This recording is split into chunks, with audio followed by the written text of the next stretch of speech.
The boy never cried again, and he never forgot what he had learned, that to love is to destroy, and to be loved is to be the one destroyed. This haunts Jace for the rest of his life. So I'm John Mackey. I'm in Miss Davies' first hour, and for my book talk, I chose The City of Bones. There it is. It's written by Cassandra Clare, and it's a fictional novel, young adult fictional novel. It's intended for young adults, which I kind of like. I like a lot of those books. So it's fictional, like I said. It has, I believe, 485 pages. 485. So it's lengthy, but it's not super long, not super short, which I like that because I don't really like super long books.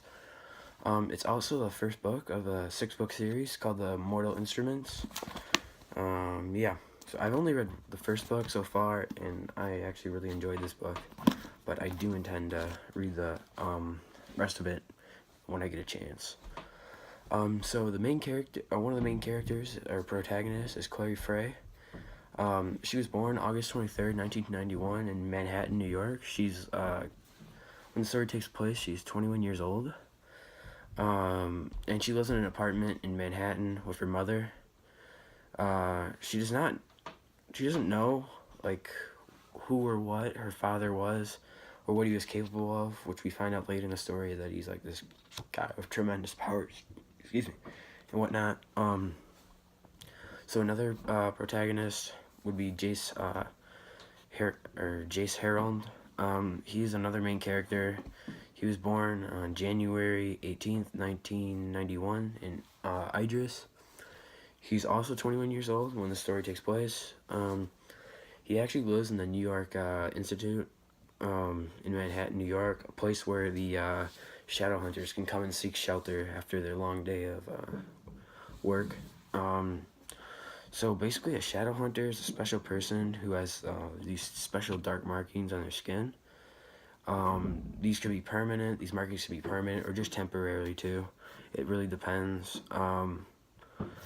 Sometimes they can disappear after being used. So which I thought was really cool is on the actual cover.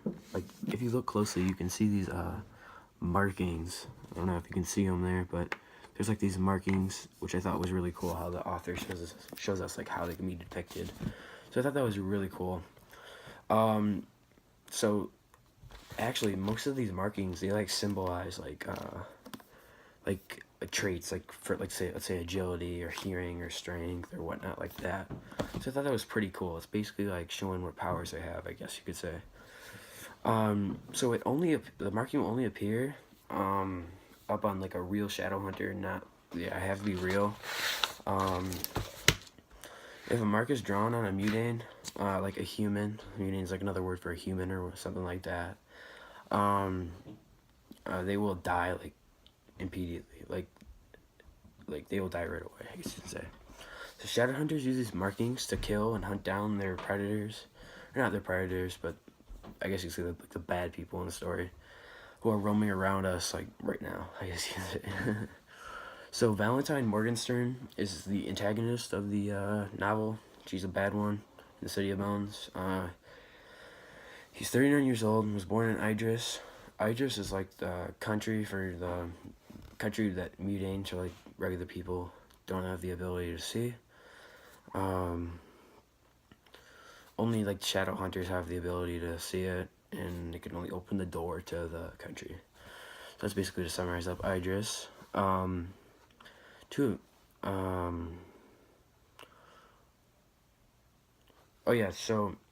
Valentine, he actually hated the downworlders, like the half-human people, demon-like werewolves and vampires and warlocks and fairies. He hated those people. So the setting is based in New York City, at the Institute of Manhattan in New York, USA. So just like Idris, it cannot be seen by human beings. It can only be seen by the shadow hunters. To human beings, it just looks like a ordinary structure that you would walk by and pay no attention to, which I thought was like really crazy how like that's even possible, but that's another point. But to a shadow hunter, it's just this big, beautiful place. It almost looks like heaven to them, I guess you could say, from the outside, and it looks exactly like a castle, so it's pretty cool. So basically, to summarize the plot, a demon and a group of shadow hunters is trying to take Clary. So the demon actually goes to her apartment and on the day of her birthday. So this tests Clary's instincts and her abilities. So later on, she thinks it's over.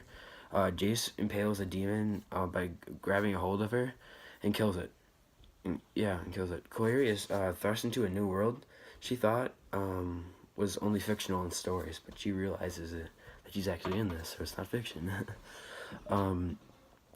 So she finds out who her father really is and why she left her. I'm not gonna spoil that, but it's pretty interesting. She also discovers why she also discovers why like his father is calling her all of a sudden, like out of the blue. And she also has the ability to find these powers inside of her, which really help her and makes the story really interesting. So everything that she believed in is now just out of the blue. It's shattered. Like, she doesn't know what to think, what's real and what's not real anymore. It's pretty interesting. So basically, the conflict of the City of Bones is when Clary's mother actually goes missing, and Clary sets out on a mission to find her. So when she does this, she asks for help with other shadow hunters and whatnot, and they go on like this quest, which is basically like the main like part of the story to find her mother, and they go through all this stuff, and it's pretty cool. And it seems impossible, but eventually they do. There were many. So what made this book interesting to me is that there were a lot of plot twists in this book, which always like kept me guessing. And also that like there wasn't like a lot of books I get uninterested in when not only there's not many plot twists. I like that, but this book had like a lot of action. It didn't have like a lot of talking. Like, I really enjoyed that, because sometimes I get bored of those books, and it just, I don't know, I just didn't like it. But this City of Bones had a lot of action, and I found that really interesting. So if you have like read or watched anything like The Hunger Games, Divergent, anything like that, you'll love this book, because it's really like directly related. I mean, there is a lot of death, honestly, which I think that interests me, and maybe some other people too. And honestly, once you start reading it, I don't know if you'll be able to put it down. I mean, it's just a really cool book, and that's pretty much it. Thanks.